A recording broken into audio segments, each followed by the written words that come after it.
And welcome back to the November 5th, 2019 meeting of the Pima County Board of Supervisors. We've been in executive session, and so council, please. Thank you, Mr. Chairman, members of the board. Item 10 on the agenda was for information only. Item 2 on the addendum involves a proposed settlement in Pima County versus Rashid and Catherine Khan, Pima County Superior Court case number C-2017-5482. Under the terms of the proposed settlement, Pima County would pay $82,500 in total just compensation for the property interests acquired plus interest as required by law. Pima County Attorney's Office recommends approval of the proposed settlement. Mr. Chairman, move approval of the proposed settlement as recommended by the Pima County Attorney's Office. Second. Move approval and follow the advice of the Pima County Attorney's Office. Discussion? Objections? Hearing none, motion carries. Council, please. That's it for us, Mr. Chairman. The other one was just It was information only, yes. I'm sorry, I apologize. I missed you saying that. Very good. We're back on to the regular agenda. Why don't we go to Board of Supervisors sitting as other boards, flood control district boards, items 11 and 12. Mr. Chairman, if no one wishes to divide the question, I'll move the items. Mr. Chairman, I have one question on item 11, so I don't know if you Please, want to. Supervisor. The question I had is... By the way, we have a motion and a second to for both of them. Ms. Bronson's motion. Yeah. Very good, thank you. That's fine. I just had a quick question. Very good. There was no amount or funding source identified. It appears that this is probably funded through the grant funding through the Community Development Neighborhood Conservation Department. I just wanted to get that question answered. Mr. Huckleberry. It's usually... Mr. Chairman and members of the board, it's usually property that's acquired by the county as, if, for example, we acquire flood-prone property that may have salvageable mobile homes on it. We salvage those mobile homes and then reauthorize the sale or transfer them basically to probably more than likely our housing staff so that they can repurpose those homes for others. Okay. All right. So is there some sort of a master agreement, or does that just go through community and neighborhood development? Mr. Chairman and Supervisor Miller, it's just a standard process. The Flood Control District basically cooperates with the other county departments and agencies and works with them, and particularly in housing with regard to salvageable materials and particularly personal property that really is mobile homes. Okay. Thank you. Okay. I have a motion and a second. Further discussion.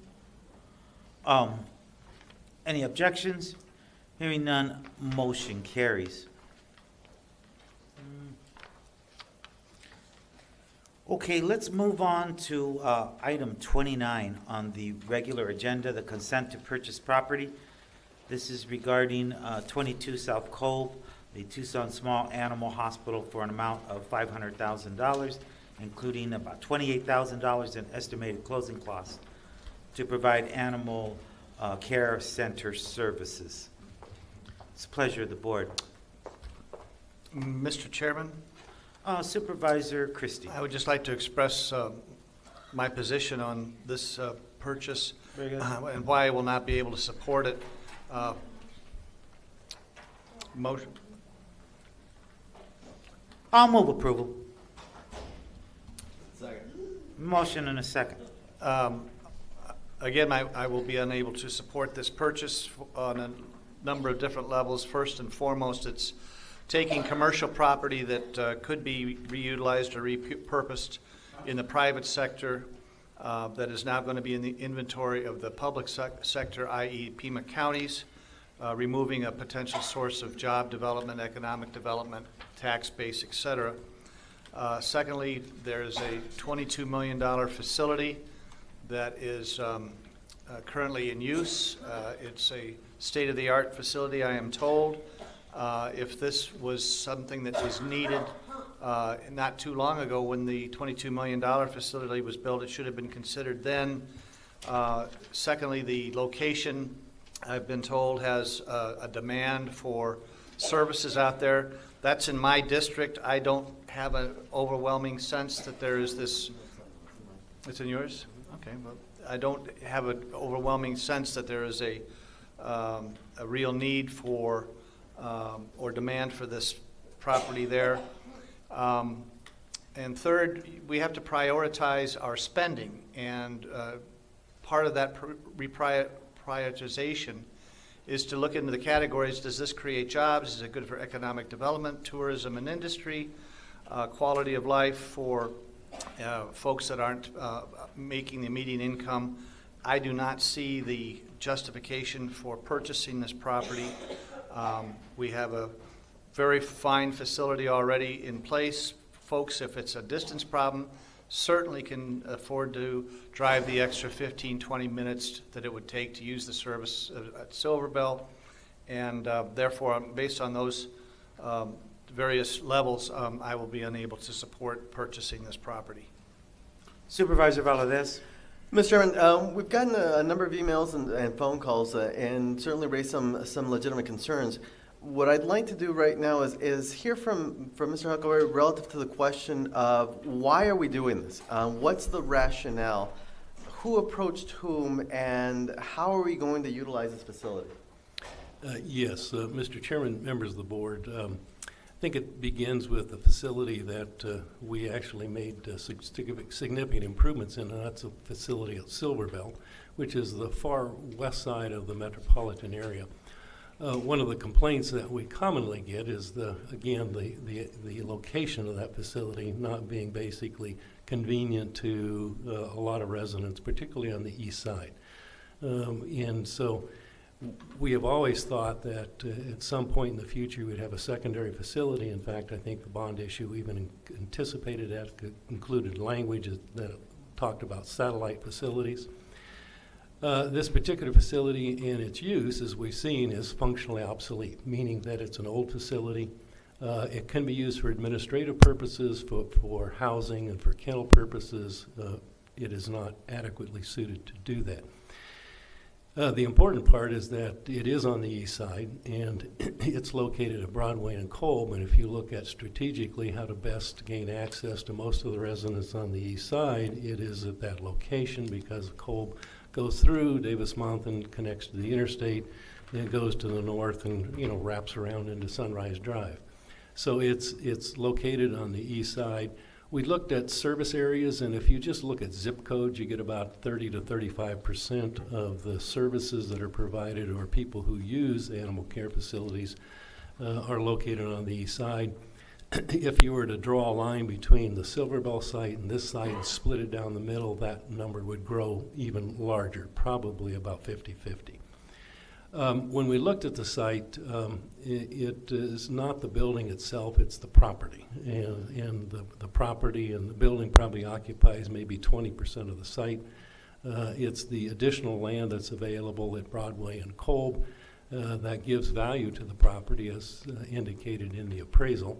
That says basically it's worth $575,000, assuming the building is demolished. We felt it would be appropriate to actually use the existing facility as an administrative type facility, providing constituent services, licensing, other kind of educational programs or things that could be done and provided to the east side constituents. And that ultimately we would want to build another facility on the property itself to provide all those other services as the community grows and continues to grow greater than 1 million people. So it's really a selection of not the building itself, not the facility. It's really about constituent services and providing those services distributed throughout the region. With regard to who approached who, the owner did not approach the county. I think county staff observed the for sale sign.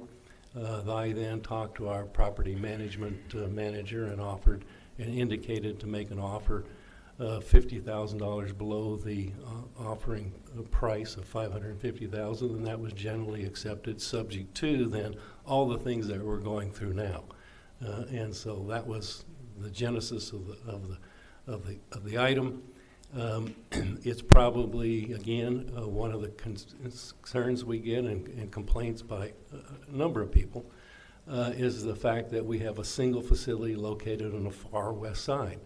And we felt that the opportunity here, given the fact that it was a former and is presently a facility providing animal care services that had some recognition in the community as being such, and therefore it was an appropriate option the county should pursue with regard to developing a satellite facility, even though the initial uses would be almost all administrative.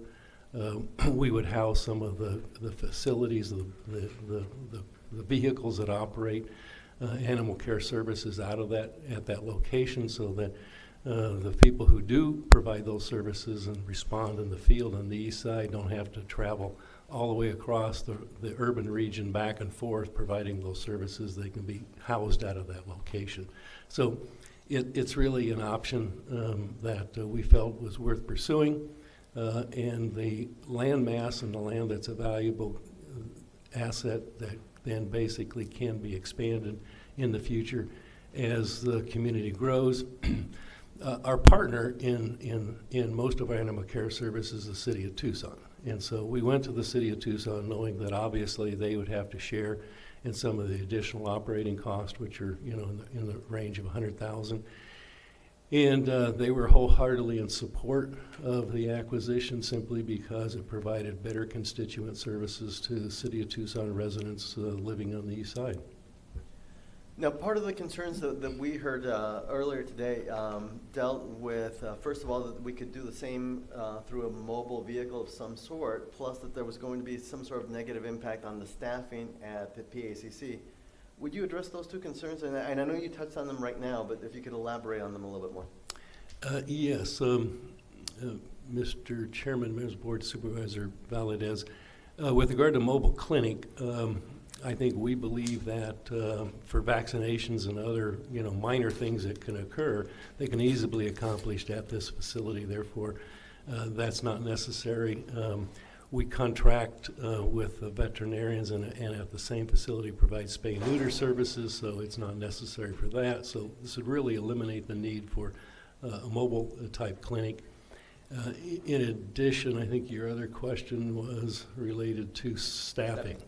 And we've indicated in the memo that I sent to the board that, yes, we would increase staffing by a certain specific amount so that the staffing at the Silverville facility would not be affected at all adversely. Okay. Now, obviously, part of the service area we're talking about is going to be the east side of District 2 and big chunk of District 4 as well. The facility being located just one block inside of District 2, actually. Some of the other issues, and not necessarily, but rather tangentially related to this one, were the concerns that were listed in with the Silverville property. So if we could, just as, by way of staff direction, maybe get a list of those in a memo to the board and how we're going to remediate some of those issues that were brought up as well. Yes, Mr. Chairman and Supervisor Valadez, we'll be happy to address those. I don't think we've heard much about those. Obviously, we'll address those as they arise, and as they're raised today, we'll be happy to address those. Thank you, Mr. Huckleberry. Thank you, Mr. Chairman. Mr. Chairman? Supervisor Miller? I see the appraised value and that we're going to be offering the 500 plus the closing costs. And then we're going to be doing 286,000 renovations to make the property useful. Even with that, we're down, that puts us over, you said you had $650,000 left from the Pima Animal Care Bond that was approved by the voters in 2014. So that leaves us $164,000 to come up with just to do the renovations. And correct me if I'm wrong, but I just heard you say we're going to be adding additional staff to the tune of $177,000 annually. Is that correct? Or are they going to be transferred from the Pima Animal Care Facility? Mr. Chairman and Supervisor Miller, yes, we've indicated that too. And the biggest cost associated with the existing facility is to basically improve it to meet ADA standards. So, when you talk about the cost of the facility, it's not that it's a facility that requires significant modifications. It requires modification because it doesn't meet, as a public building, ADA standards. And so ADA restrooms and ADA access points are probably most of the additional cost. The additional staffing will come through the budgetary process because it's unlikely that this will be completely ready to be occupied and utilized until the beginning of the next fiscal year. And it doesn't include any computers, fixtures, office supplies, any of that kind of stuff that it takes to run an administrative type operation. In that $177,000, everything I saw were salaries and benefits. Yes, Mr. Chairman and Supervisor Miller, those are items that, you know, would all basically be attached to and included in how to operate the facility. We know that the owner has offered to transfer all the personal property to the county. We've not done any inventory on that at all because basically we had no approval that this would be going through and approved by the board. Is the owner, the current owner of the animal hospital, going to be working for us? Mr. Chairman and Supervisor Miller, I don't believe so, and I'm almost positive not, because I think the whole reason for the sale of the property is the owner's retiring. And his employees? They would not be working for us either. Okay. So this is going to be additional budgetary funding to fund this operation. Not huge, but this just gets back to why we can't fix our roads. We didn't plan. There was nothing I ever saw during the 2014 bond election related to the need. There was no kind of analysis that said, you know, we have a huge chunk of our animal care business on the east side. There was nothing ever presented on that. And now out of nowhere, we're hearing about it. This is what happens. This is why we're thrown off the track of being able to fix our roads, because we're constantly jumping up when we see a shiny object and we want to buy it. They did the same thing. We were supposed to invest $14 million, but we invested $18 million in a repair facility for our automotive vehicles. Then we hear we have to have a new facility. I think we paid roughly $950,000 to $1 million for it for wastewater over on Dodge Boulevard at the conveyance facility, because they didn't want to have to drive over to the $18 million Mission Road facility because it was too far to drive. It was inconvenient. We want to be over here. Then we had to invest all the money in the infrastructure underneath that building for oil changes, all kinds of fluids, and I assume there's some significant environmental costs associated with that. But this is why we can never get our roads fixed, because we keep getting diverted onto things like this. Is it a good thing? Probably, but we need to learn to live within our budget. We need to have a plan, a strategic plan, and have that plan and stay within it, because this gets us constantly $400,000 or $500,000 here, a few $100,000 there. It all adds up, folks. And then these operational costs, that adds up. Every couple $100,000 we're spending, it adds up. Insurance costs, everything else. Taking the property off the tax roll is a real concern that Supervisor Christie brought up. We're losing that tax revenue. Do we have another county-owned facility that isn't being utilized? We seem to come up with them to lease them out.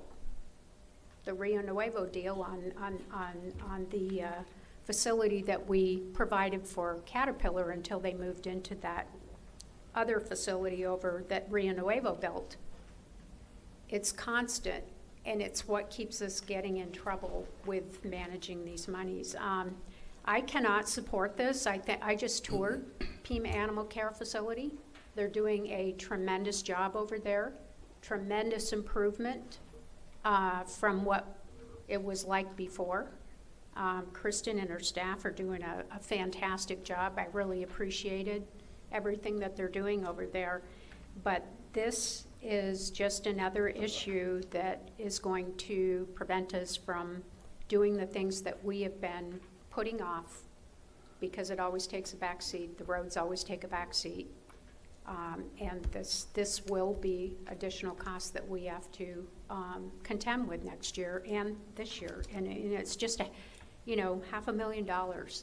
And if these issues over at the Pima Animal Care Facility are real, that there are some issues that kennels aren't usable. I didn't happen to see that, but I wasn't looking for anything like that. But if that's going to cost money to fix, then we'll overrun even more. So those are my concerns, and that's the reason I will be unable to support this today. Thank you. Thank you, Supervisor. Mr. Chairman. Supervisor Brownson? Yeah, I can't support this as it's presented today for a number of reasons. Number one, I've heard from many constituents in Ajo, and at the time we passed the original bond for the new PAC, some of those monies were promised for Ajo and their facility, and that hasn't happened to date. Number two, the vast majority of comments we have gotten in our office, in my office, on this have expressed concerns by both from an economic standpoint, some of which Supervisor Miller has mentioned, and then I think, as we heard several today, saying that there's a better use of these funds rather than this particular facility. I don't think this, while I think this eventually there needs to be a facility on the east side, I think we need a much stronger partner in the city of Tucson other than just lip service, which is what I'm hearing right now. So I don't think this has been properly vetted at this point, and until I get more information, I certainly can't support it as it's being presented today. Very good. Mr. Chairman? Go ahead. Yeah, sure. I'll save my comments. Well, considering what the basic math I just did on this dais, I'm going to move a substitute motion to table the item for 2 board meetings to provide enough time to get the additional information. Second. A motion and a second to table this item for 2 board meetings. So that would be to the first meeting in December, I assume? Correct. Pardon me? December 3rd? Correct. Okay. Any discussion regarding the substitute motion? And I'll reserve my comments until a later date. Any objections to the motion? I object. I object. Motion fails. So we're back to the original motion of approval. So Mr. Chairman. you asked for more time, but you didn't vote for more time. So I'm wondering what can I we do think here? that staff has to do some homework, and continuing it for 2 meetings isn't going to be sufficient time. What is sufficient time? I do not know. I think we need to see this vetted in the community. So I would think this needs to be tabled until we've had a proper vet. So you're asking for an indefinite tabling is what you're asking Well, for, is what it sounds I like. think it shouldn't come back to us until we have more information, and I leave that to staff's discretion to. Then I'll withdraw my original motion. So there's no motion There's now? no motion on the table now. Mr. Chairman, I move to deny the approval of purchasing the Seaside PAC location. Second. Motion and a second to deny. Any discussion? I think this is kind of a wrong thing to do.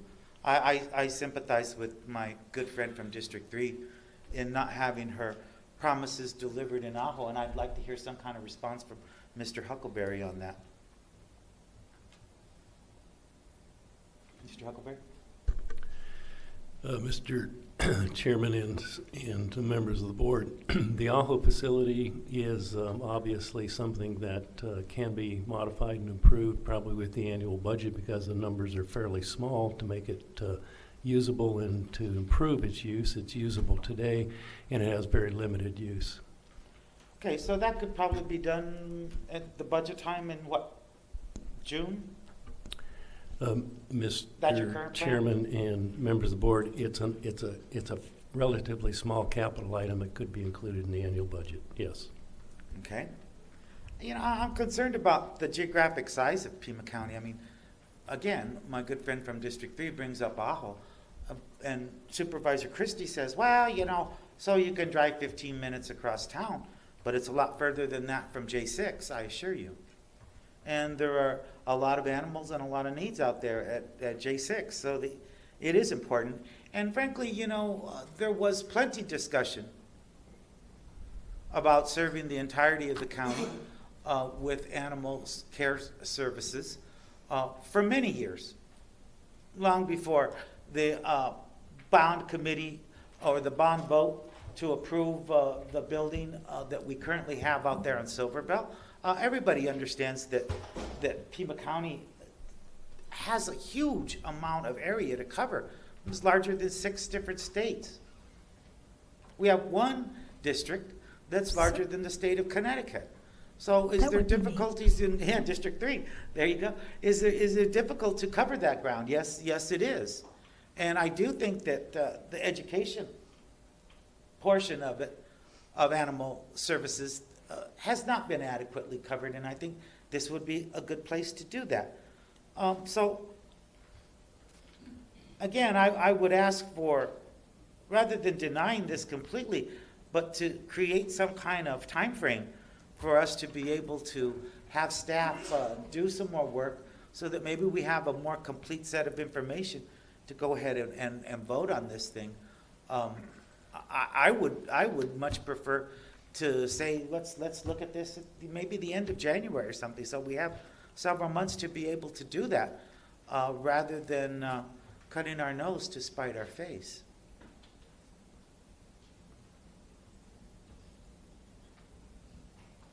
So, I guess the only motion that we have on the table right now is for denial. Mr. Davis, did you want to make any comments here? I'm going to let you make comments on behalf of the seller, I believe. Yes, thank you, Chairman Elias. I did put in a speaker card if needed, and appreciate your recognizing me. I do represent the owners of 22 South Kolb, and I think, the various arguments have been advanced, but I would just summarize them very quickly. Number one is I believe that Pima Animal Control supports this. That's all the indications that we've gotten. And unless there's something to the contrary of that from county staff, I think that's a fact. You heard Mr. Huckleberry indicate that the location is perfect to serve the east side, and we think it is too. It's a good deal. It's $75,000 under the appraisal. This is a turnkey operation. Everything in the clinic is yours, including paper products and copy machines and drugs and syringes and tables and chairs. Everything is going to be turned over to the county. And finally, again, something addressed by Mr. Huckleberry was that this is a 30,000 square foot lot. So there's plenty of room to do future plans. Supervisor Bronson, you've indicated that maybe a strategic plan ought to be done. This property has the flexibility to allow that to be done. Certainly, it's the wish of the owner that the sale proceed. If the votes aren't there today, then we would humbly ask that you continue this maybe till the end of January, so that you can come up with the appropriate staff information, the strategic plan, whatever that you need to make a good decision. I'm happy to answer any questions. Thank you, Mr. Davis. Thank you. I don't know, Council, is it okay if I make another substitute motion here in this particular situation? There is. There is. Council, Yes, please. Mr. Chairman, I think that's appropriate. Okay. Then I would ask that I would make a motion that we continue this item until the last meeting in January, so we have some time to collect some more information, and plenty of time to do that. So that staff and that community dialogue that I think is important too, Supervisor Bronson, I concur with that, has an opportunity to take place. Second. Motion and a second. Discussion. Are there any objections? I object. I object. Motion carries 3-2. No, Did you I object too? objected. Oh, I'm sorry, I didn't hear you. You must have been speaking at the same time. Okay, so the motion loses. We're back to the motion to deny the purchase. Roll call, please. Supervisor Bronson? When I explain my vote, I do not think, again, that the end of January is sufficient to have that community dialogue and that stakeholder dialogue. And I think that should have occurred before this even came to us. So until that community dialogue, that stakeholder dialogue, that further vetting is accomplished, I think it's inappropriate to bring this to the board for a vote. So I vote no, or aye, to deny. You're voting aye on the motion. Right. Understood. Just wanted to clarify that for everybody. Supervisor Christie? So an aye vote would be to deny? That's correct. Aye. Supervisor Miller? Yes. Supervisor Valadez? No. Chairman Elias? No. Motion carries. So the consent to purchase this property is denied. Very good. We're going to move on then to item 13, which is the approval of the consent calendar. Chair will go ahead and move consent. Second? I have a motion to approve consent in its entirety. Discussion, objections? Hearing none, motion carries. We're on to item 14, a Constable, Justice Precinct 9. And item A is the acceptance of the resignation of the Honorable Colette Phillip, effective January 31, 2020. I'll go ahead and move 14A. Second? Motion and a second to approve item 14A. Discussion, objections? Hearing none, motion carries.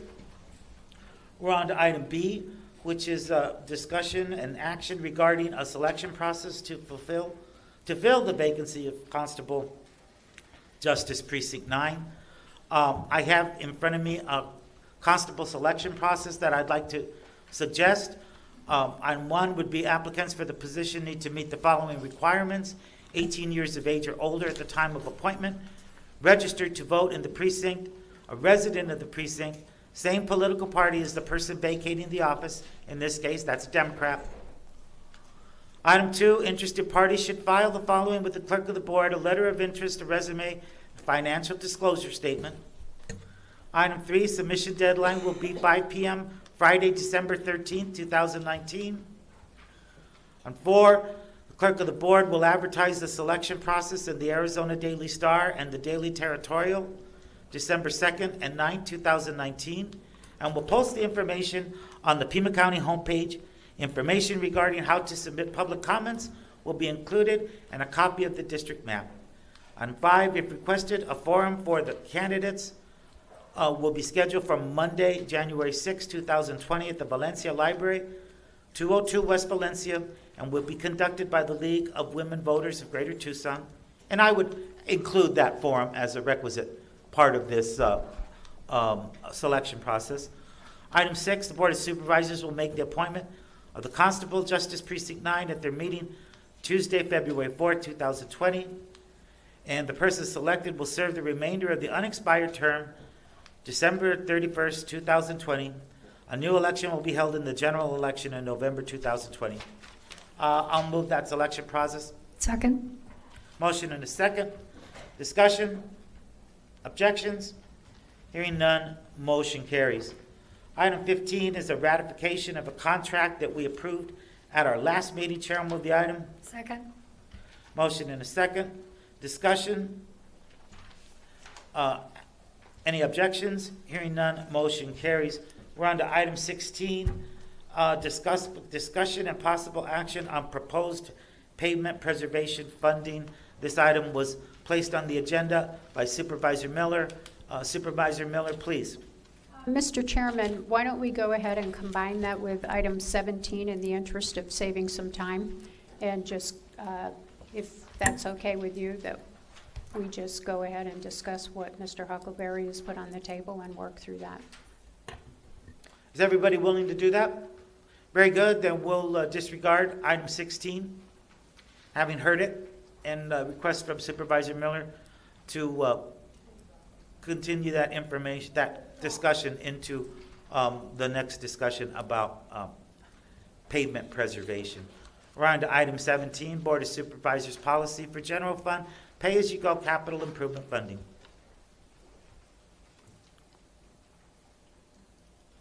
What's the pleasure of the board? For purposes of discussion, I will move item 17, number 1 and 2. Second. Motion and a second. We're into discussion now. Mr. Huckleberry, why don't you give us some explanation and some background on this? Yes, Mr. Chairman, as we recall, when we adopted this year's budget, we basically transitioned from debt financing of capital improvements to a pay-as-you-go capital program. And at that time, we basically indicated the structure would be such that as property taxes are reduced, particularly in the debt service area, and as we expand the tax base to increase the capacity in the primary, that we would take a portion of each of those and then build a pay-as-you-go capital fund, targeting an amount of about $50 million a year to recur annually for general fund appropriation by the board in a capital improvement program that's adopted by the board annually. In addition to that, we've kind of also provided a broader framework, a 10-year overall improvement plan or facilities need assessment and dealing with all the capital needs of the county, and that's just a guideline, and so those are two kind of planning documents that guide this process. When we structured the budget, we basically said we lack of any great detailed analysis would utilize generally the 50-50 ratio, which is 50% of the reduction of the debt service fund transferred to the primary for the pay-as-you-go, and 50% of the base appreciation also transferred into this pay-as-you-go ability to generate the recurring revenues. The analysis that we've done basically says that 50-50 was fairly close but doesn't meet the mark. And so what you see in the policy is 60%, but there's nothing magic about that because it can be revisited each year by the board, because this is only a board policy and the board gets to change its policies whenever it wants, and particularly in the adoption of the budget. What we've given you is, again, the policies discussion that goes with the pay-as-you-go for the board's consideration to adopt the policy. We have, and again, one of the areas, and we can talk about this in some degree of specificity, when we structured the transportation pay-as-you-go fund allocation, it really talked about two priorities. One was to generate additional monies to repair roads, and the other was to then take whatever leftover money was and put into this pay-as-you-go fund, which for all the other capital needs of the county. It could be parks, could be buildings, it could be just anything, but again, it's the board's annual appropriation process and approval of capital improvement program that allocates those funds. When we structured the pay-as-you-go for transportation, we were very careful to structure that growth in the allocation from $5 million to $10 million to $15 million to $20 million to $25 million to match it up with the growth in the tax base over the period, so that we would never exceed 25 cents per $100 of assessed value going into transportation, because that is a statutory limit. In the county, in our view, is limited to how much general fund money can be spent in transportation, particularly general fund is property tax. So the property tax levy of the rate should never exceed that 25 cents. You then begin to chart this growth in the pay-as-you-go for transportation. In 23-24, we actually match the projected growth in the tax base with the generation capacity of a cent. And so it yields $1 million. Right now, a cent probably is in the $830,000 to $850,000 per cent on the tax rate to achieve the levy. So we've matched and basically been able to be consistent with state law with regard to the amount of money that can be spent from property taxes to support transportation. So that's really the pay-as-you-go discussion. I know that in some of this we've combined the additional allocation of $10 million for transportation. And again, knowing that this year's general fund allocation is 5 and then this 10 makes 15, we're still below the statutory cap with regard to property tax support for transportation. and that's why I recommended $10 million of the additional fund balance. Part of the discussion is will that continue in the future? And again, it's one of the things that we don't know.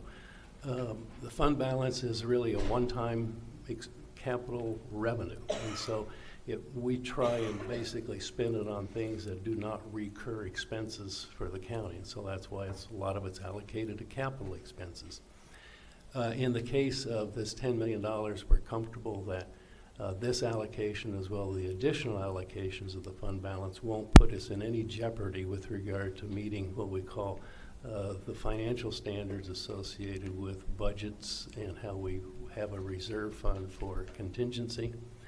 And the issue is, will we need that? Well, it's one of the things that we don't know until we get into the budgeting process. One of our biggest liabilities that we face in constructing next year's budget is we've already been notified that the Altex contribution, Arizona Long-Term Care System, will require an additional $7 million next year to support. And so that's one of the things why we like to have a fairly healthy fund balance to basically support those unknown allocations that come out of the state legislature with regard to state cost transfers.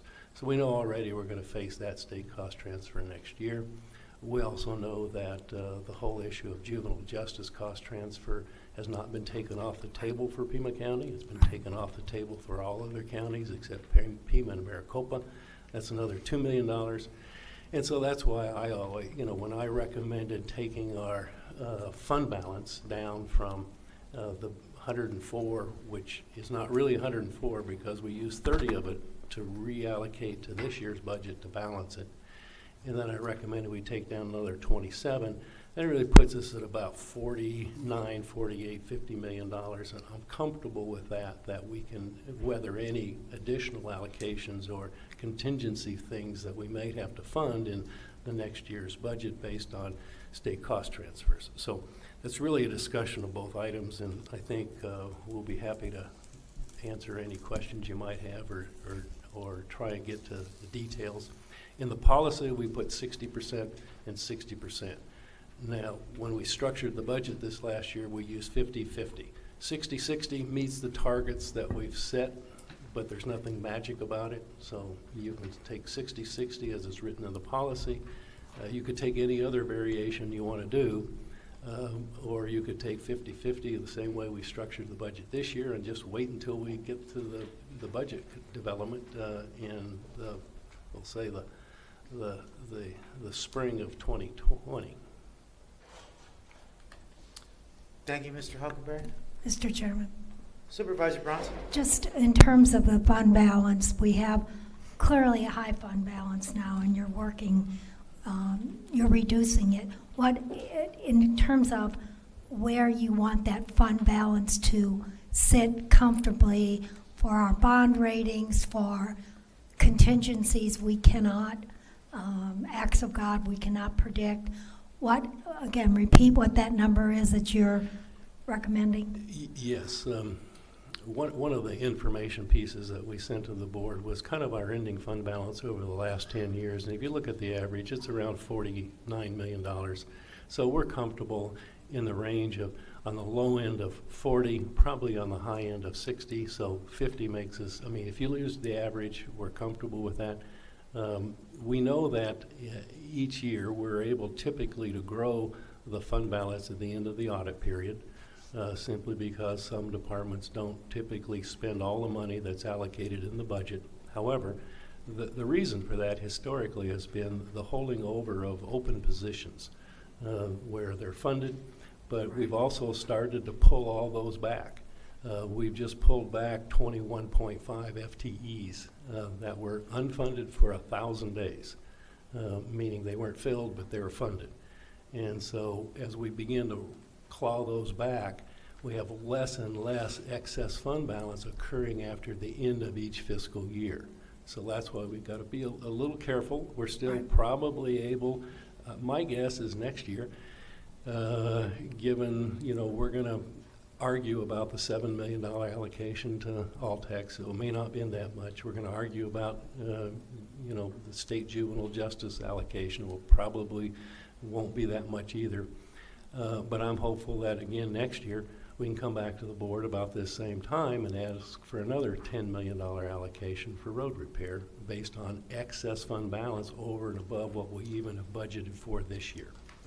Thank you, Mr. Huckleberry. And I just came back from a County Supervisors Association legislative agenda and our legislative policy meeting. And one of the things noted there, and I think it relates to this and the fund balance, is that although the state now has an excess fund balance, they're going to be spending it on one-time monies, and the prediction is that the state may be in the red again by 2021.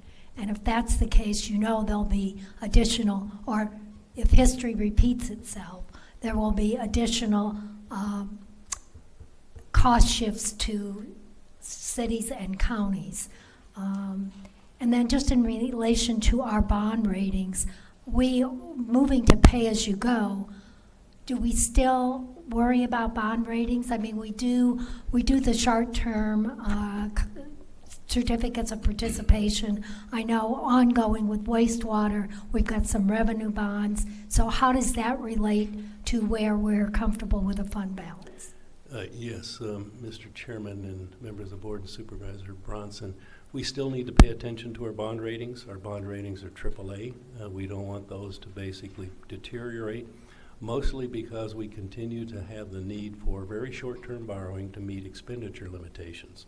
So I would much rather get 2 or 3 point deductions on interest, even though short-term borrowings only occur for a maximum of 36 months, and 90% of that particular borrowing is paid off within 1 year. I'd much rather do it at 2% as opposed to 3%, so that we retain, in my view, as best we can, a AAA bond rating. Thank you. Mr. Chairman? Supervisor Christie? Just before I ask the county administrator a couple of questions on this issue, I do have one question I'm unclear of on item number 16. Are we not going to be addressing that, or? Yeah, that's exactly correct. Supervisor Miller said she didn't want to talk about it Okay. until, or that, no, she did not You say withdraw. that. She wanted to fold that discussion into the discussion revolving around item 17. So she essentially withdrew it. It's withdrawn. Okay, thank you. If we vote in favor of both of those items on number 17, and if there's an opportunity where instead of the 60-60 that the county administrator is recommending, would there be an opportunity at this juncture to vote on reducing that to 50-50? There would be. You can do whatever you want. Okay, and the second question I have is, in the upcoming budget, how much money did we earmark and budget for facility renewal fund, from the facility renewal fund? 15. How much, and how much has been budgeted already? I believe it was 15. Mr. Chairman and Supervisor Christie, I don't think it was that much. I think it was about $6 or $7 million. The adopted Yeah, in the budget. adopted budget. And that comes from existing revenues, recurring revenues that are earmarked for facilities. And do we have an amount that we earmarked for that for the upcoming year? For the upcoming year, absent what I've recommended, I think it was $5 or $6 million. We can get you the exact number and how it's spent. It's spent on roofs, it's spent on public safety, modification to buildings, et cetera. We can get you a complete So list in of that. your proposal, you're asking for, out of the unreserved fund balance, an additional $15 million going to facility renewal. Mr. Chairman, Supervisor Christie, yes. I would personally, on these items, 17 and 18, I would like to see that if we're going to go along with the entire program, that it be reduced to the 50-50 formula as it addresses a reduction in property taxes much more significantly than the 60-60 or the 160 or whatever the third one was. And it also does provide monies to be set aside for pay-as-you-go. The third item here is that instead of addressing the $15 million from the unreserved fund balance to the Facility Renewal Fund. We've already committed $26 million to road repair for the upcoming budget. You're offering in this scenario roughly another $10 million. Mr. Christie, the only thing I'd ask you is that I think is That's 18. item 18. We're still on item 17. I- And so I can appreciate your comments and trying to look at it from a holistic perspective, but please make your comments germane to item 17, sir. I would just, at this particular point, instead of the 60-60 scenario that is being offered, that it be reduced to 50-50 under 17, and then I'll address the other issues when we get to 18. So you're making a motion in that regard? Actually, at this I made point, a motion already to approve. Correct. And it was seconded. So this that would be a substitute. That's what I was trying to get through, because I wasn't sure if that was a motion or if that was an ultimatum, or if I don't know what it was. Was that for discussion, or was it to approve number 17? It was to facilitate discussion. Discussion. Right. So a new motion would be in order? It was, no, you guys, it was a motion to approve item 17. Right.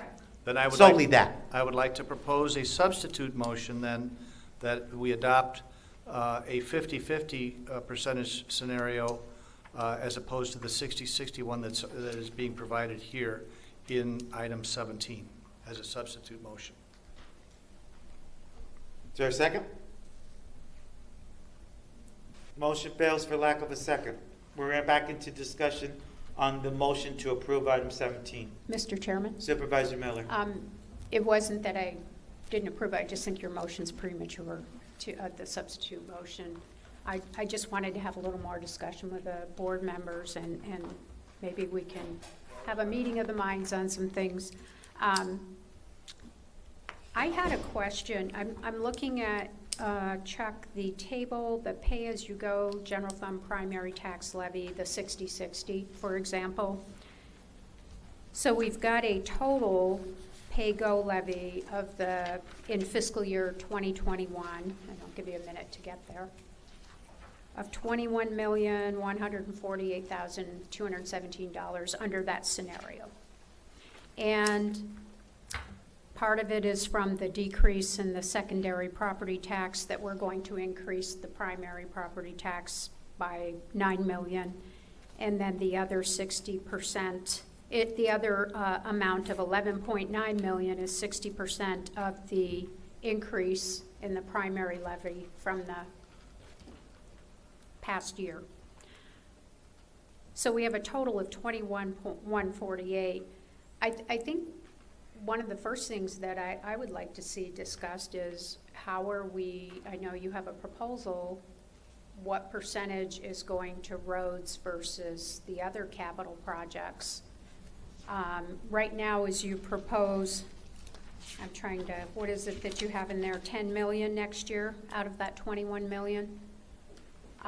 That's the first thing that I would like to see on the table, is maybe a higher percentage of that, at least in the first few years, going to roads versus other capital projects. And I know other members will probably disagree with me, but I think I'd like to hear some discussion on that. Also, the potential in the first few years to maybe go with a higher percentage and then taper it down. Higher percentage of what? Higher percentage of the decrease in the secondary property tax, and then taper it down more quickly. I really, looking at this, when I reviewed the memorandum from Mr. Quam to Mr. Huckleberry, it appears that, what is it now, $526 million to get all of our roads to 99% of our roads to very good rating, which is 80 by 2031. I don't have it in front of me, but that's what that memo said. So $526 million. If we take that and divide it by the 11 years, that is $47.8 million a year. Last year, we got $95.5 million from HERF and VLT. And I understand portion of that is going to fund the Department of Transportation, et cetera. That's not a lot of money to get our roads fixed. I mean, it's not impossible to do it, the 47.8 million, if you take that and divide it by the 11 years. So I'm thinking maybe we keep it up a little higher, but then we can reduce it more quickly if there's some agreement that the roads are truly a priority, that we want to get some a higher amount of roads fixed in the next few years, and focus on that, because the roads have been, again, I talked about it earlier, and I think everyone knows that the roads have always been put on the back burner because we have something new coming along that we want to do. That happens, okay, I get it. And the board majority approves these things and wants to move in that direction, okay. But can we, maybe for a few years, make the roads the priority? Focus on the roads to a higher degree than we do other capital improvement projects. The other thing, the HERF and VLT has a trend of increasing. I was looking at the general fund VLT, and I believe it's roughly 4.5%, the rate that that's been increasing. The big concern is that we're keeping the taxes up. We're not going to be raising them because we're transferring half of, 60% of the reduction into a primary tax. The other 40% is going to take the secondary rate down. The concern is that overall, and looking at that, if overall we're going to end up probably increasing, I think the revenues are going to increase roughly 8% using the 50-50 method. Using the 60-60 method, the revenues will be up 13%, the tax revenues. That means somebody's paying them. So it's going to be an increase in taxes. And if I look at the HERF VLT and that 47.8 million, and I know we're behind and we want to do a catch-up. But those are just things that I'd like to put out there and toss it out for discussion to see if other members are up for putting a higher focus on the roads in the beginning years, and then maybe tapering it down a little. But I'm concerned about, we are truly going to be increasing people's property taxes with any of these methods. If you calculate it out, it's about 39 million additional revenue that we get using the 50-50 method. The other thing that I thought we should consider is that the fund balances, and Mr. Huckleberry just went through that explanation, and I think it's a really good thing when you tighten up those open recs that are being funded, you're going to be reducing the budget in that area, so that may offset some of this increase in taxes there. HERF and VLT have been increasing last year, 95.5 million. So we're going to expect, I know the VLT with that $32 fee this coming year is going to be the first year that we most likely will fully realize a big chunk of that. I know a lot of people at the legislature bought 5-year plates, so they didn't have to pay that $32 fee. But we're going to see additional revenue. And if I remember correctly, Mr. Huckleberry, when I asked you, you said it was about an additional $2 million that was going to generate for Pima County. I may be off a little, but I believe it was right around $2 million, and we can go back and pull that memo. I wasn't able to find it for this meeting. The question also, what is going to be the impact on the 1% cap on the primary rate? Because we're already bumping up against that in several school districts. The state backfill last year, are they going to continue backfilling? Because this is going to move out of the secondary, which is unlimited, into the primary, which has a cap. I don't know if we've evaluated that, but that's a concern. I know in my school district, I think TUSD is a problem. Marana Unified, I think, is without DSEG. Marana Unified has got a higher rate than TUSD. So it's a concern on those school districts that have the higher rates. So that 1% cap, I don't know how that's going to be handled. Are we concerned that maybe they'll push back on us? Go ahead, Mr. Huckleberry. Yes, Mr. Chairman and members of the board and Supervisor Miller, we did consider the 1% cap. The 1% cap was 2 years ago, was the amount of money provided by the state was about $16 to $17 million, and that's 3 years ago.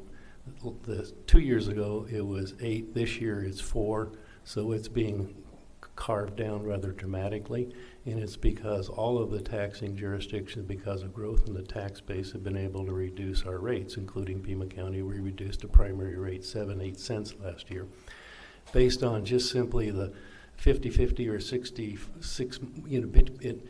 When we did our analysis, we used a very conservative growth in the tax base of about 4% or a little less. Last year it's 4.8. This year it's probably going to be exceeding 5% by the time we get the notices from the assessor in January. And so when you look at the reduction in the secondary is going down 17 cents, whatever we do. So it's going down 17 cents already.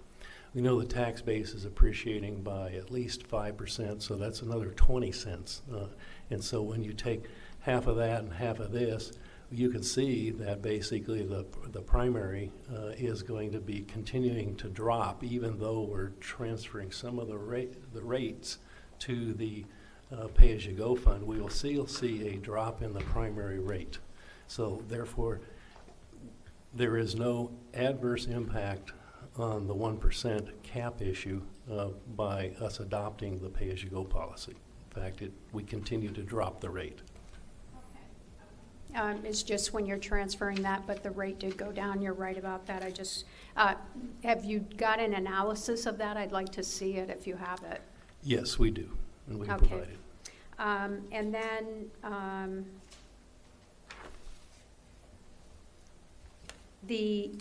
you just talked about the COPS, that you're only issuing them for 3 years. Is that to meet the expenditure limitation? Okay, Yes. That's what that's about. And then, Excuse me, Supervisor Miller, just to clarify for our students, those COPS are certificates of participation. We're not talking about police, okay? it's a debt instrument.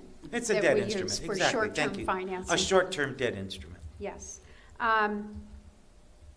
And you identified $767 million in unfunded capital improvement projects. I guess these are ones that have been out there that we've wanted to do. Have we and then you said $306 million are for economic development, $461 million are for other unfunded projects.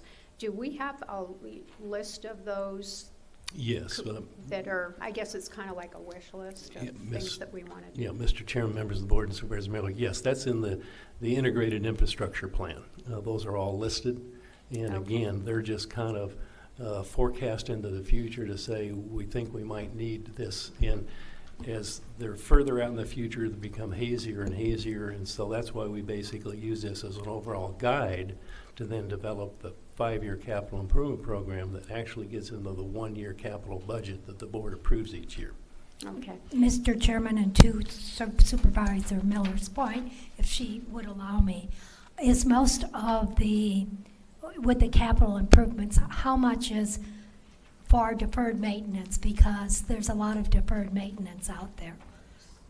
Yeah. Thank you, Supervisor. Mr. Huckleberry? Yes, I would say obviously, given the largest component is transportation, I'd say probably half or more is deferred maintenance. And we had a September 13th memo that was from Mr. Quam to Mr. Huckleberry, and in there he talked about a report that was going to be distributed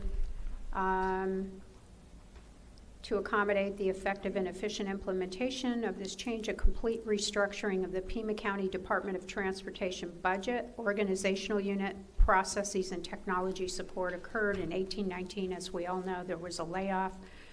The department activities for this transition year have been captured in an annual report. Have we got that report yet? This memo was in September. Have we got the report?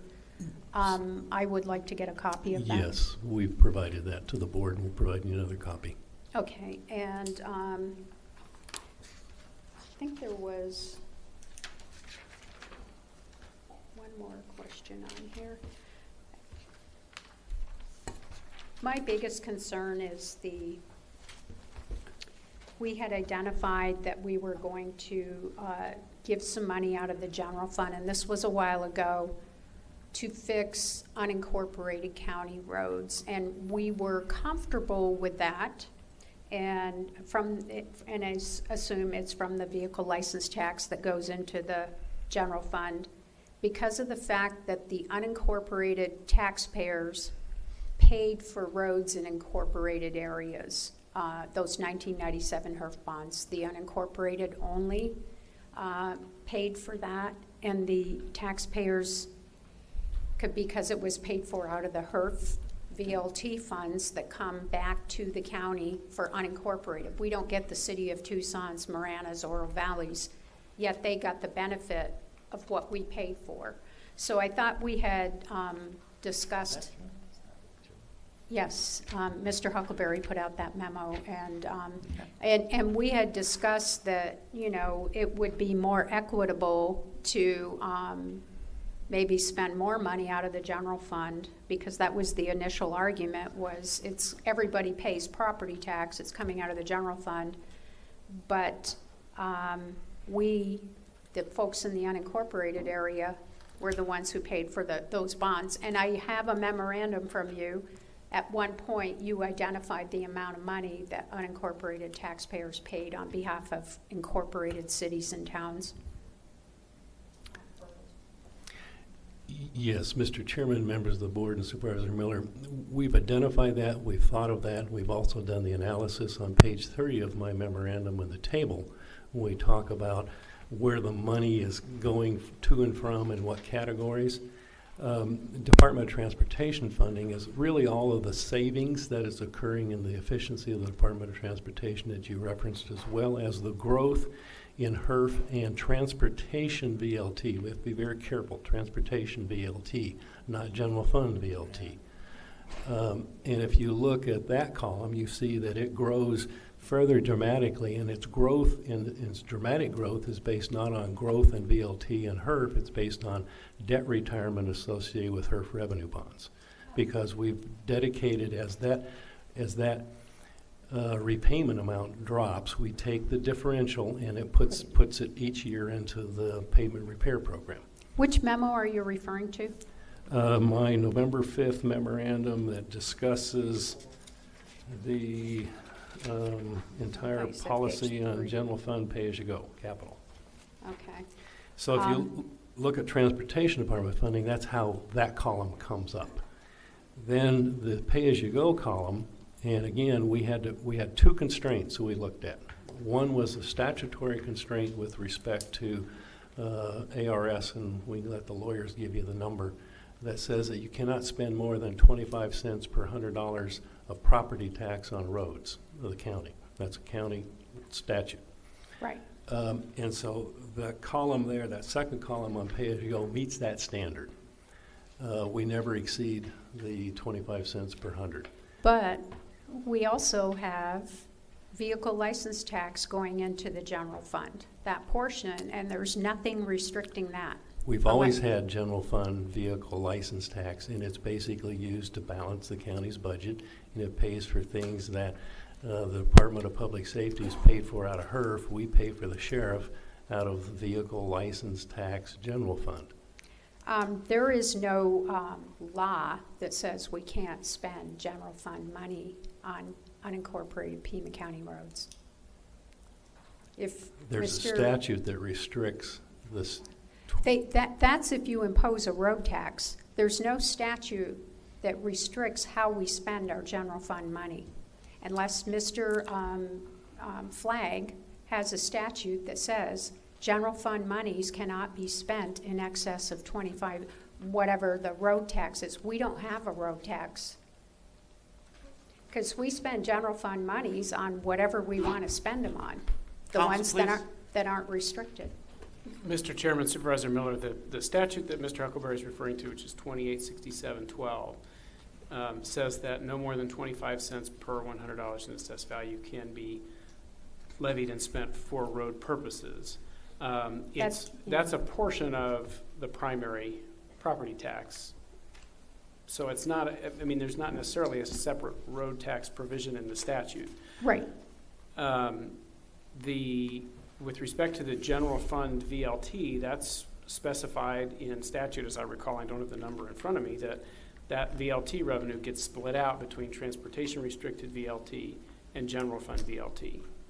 Right, it does, but that we don't have a 25-cent road tax.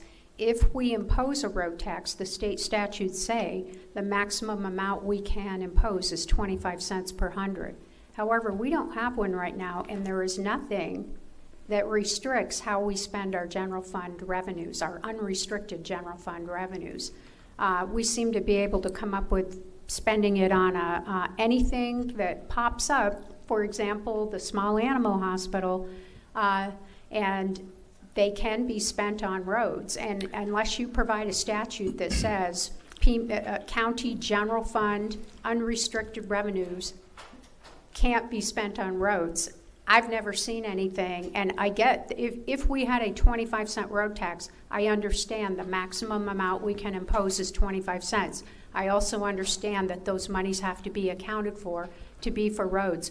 But there is nothing that restricts how we spend the unrestricted general fund monies. Mr. Huckleberry, and then I'd like to hear from council again, because I'm not sure about anything that's just been said. Mr. Chairman, as you recall, we did levy a 25-cent road tax a couple of years ago. It was That 25-cent road Supervisor. tax rolled up into the primary. It was levied as a primary tax. It is a primary tax, Right. regardless of what you call it. Therefore, it's limitation. Therefore, what we did is the two checks we said is that to avoid litigation by a taxpayer who say you're spending more than the state authorizes you statutorily to spend on roads, we limited it to 25 cents. That's first test. Second test is whether or not it's equitable to all the taxpayers in Pima County, because a portion of those taxpayers are City of Tucson residents, Marana and Oro Valley and the rest, and is it equitable to them? We then did the analysis, and we have the analysis. It says that based on the 1997 HERF bonds that were spent inside cities and towns, as well as the debt service for those monies spent inside cities and towns, we could spend up to about $220 million of our general fund and not be inequitable to those taxpayers. So therefore, if you look at column 2, look at pay-as-you-go, what does it total? $225 million. So we met the two tests. One, statutory restriction. Second, equity tax distribution. The statutory restriction is related to an imposed 25-cent or whatever road property tax, which we no longer have. We had it, we repealed it, it's no longer in existence. There is nothing that says we cannot use our unrestricted general funds on roads. And if you can produce a statute that says unrestricted general fund money cannot be spent on roads, I'd love to see it. And this $225 million for pay-go, I thought that was from moving the secondary, we're imposing that tax. It's up to, we originally talked about, I think you talked about pulling these funds in the first 4 years from the general fund VLT allocation. No, never did. Okay, okay, Council, but did you want to weigh in on this one more time? Because I'm feeling very uncomfortable without your advice. Well, Mr. Chairman, thank you. I think, I guess I would clarify that with respect to the 25-cent limitation, that doesn't apply only if we have a separately denominated road tax. That's the way that we read this statute in concert with all the other statutes that deal with taxation and road funding. Is that's the max limitation. My understanding, and Mr. Huckleberry can correct me if I'm wrong, is that we're spending $5 million already out of the general fund on roads, which would go toward that limitation in this budget year. So with respect to the repeal of the road tax from prior years, we're still subject to that 25-cent per $100 limitation. With respect to Supervisor Miller's question, is there a statute that says we can't spend general fund money on roads, if I paraphrase that question right. I don't believe there's a specific statute that says that. On the other hand, I mean, the statutes out there are very, there are a variety of statutory restrictions on what the county can levy and spend for. I'm aware that with respect to VLT, there is the transportation restricted side and the general fund side. That's provided for by statute. Is that general fund VLT restricted, that it cannot be spent on roads? Mr. Chairman, Supervisor Miller, as I sit up here today, I'm not aware of a restriction on that. I could take a deeper look at it. That's not something I'd like to see that. prepared for today. What my point is about this is that you've got this $225 million. I understand that, but it was 200 and some odd million that the unincorporated taxpayers paid with their HERF VLT. So this wouldn't apply here. You're saying this is the maximum meeting the 25-cent cap, but also shouldn't we be made whole in the unincorporated area? Mr. Chairman and Supervisor Is there an Miller, argument for that? we are being made whole. If you look at the sum, it's $225 million. That's coming out. That is the pay-as-you-go from the general fund for transportation. Right, but that is out of this reduction in the secondary property tax. My point is, you're taking this and saying, okay, this is the 25 cent, the 25 million is the max we can go to, but we are already owed the 225 million from the past that we paid for. The unincorporated taxpayers paid for to the incorporated cities and towns, 225 million roughly, fix their roads with our money. Shouldn't we be getting it in addition to this? Mr. Chairman, let me try this once again. Yes, we've paid that out, so that's benefiting roads inside cities and towns. What I'm saying is that we can now use general fund, which are property taxes coming from city and town residents, to the tune of no more than $225 million, and we're even, we're equitable. Okay, we can argue about this all day. It depends how you slice the bread.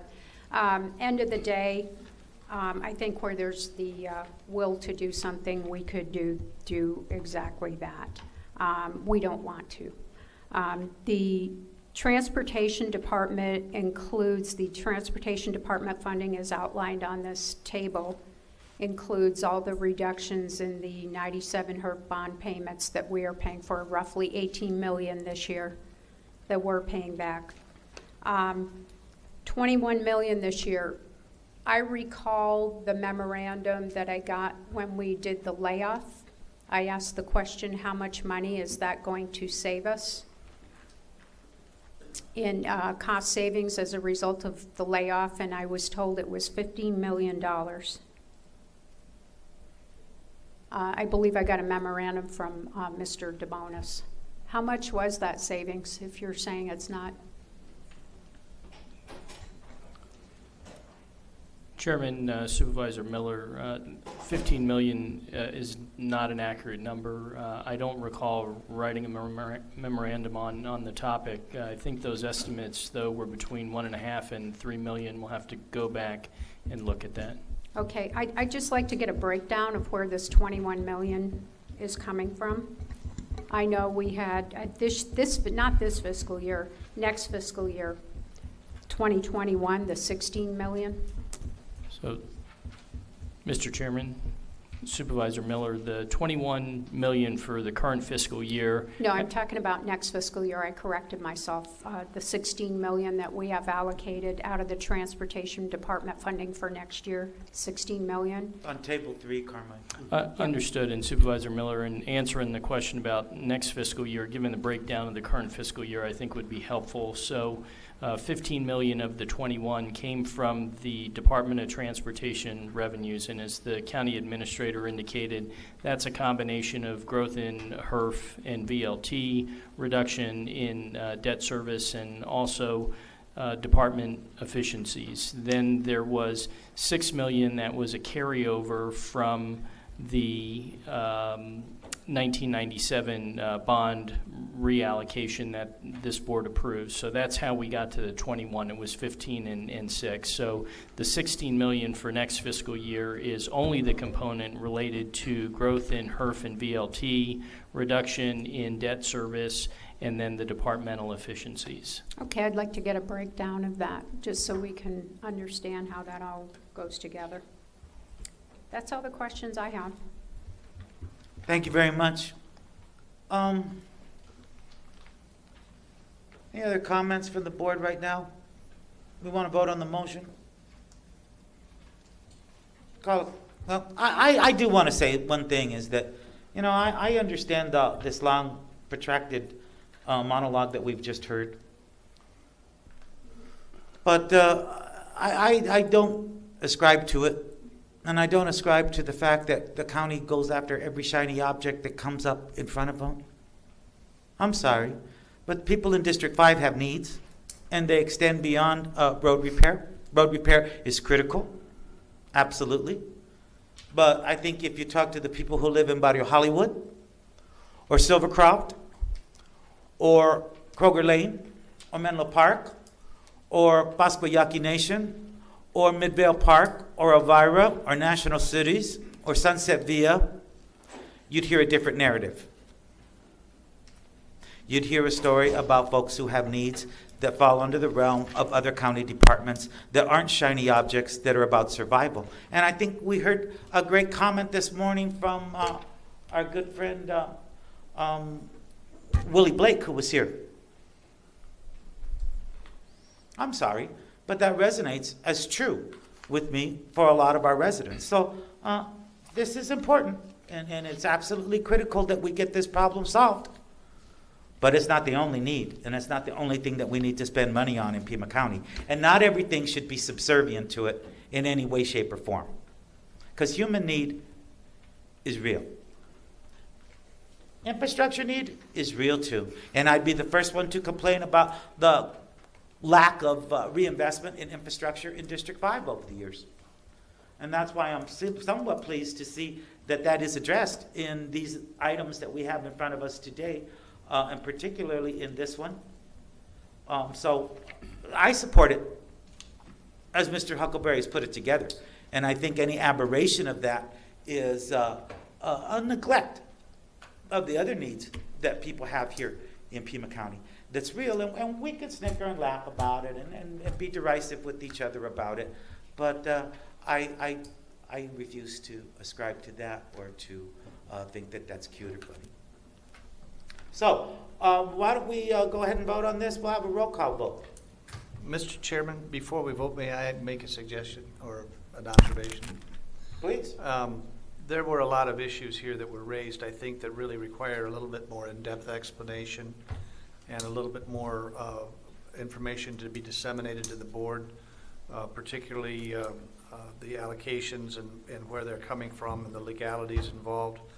Second of all, I am looking at 17 and 18, and there are elements that affect one and elements that affect the other.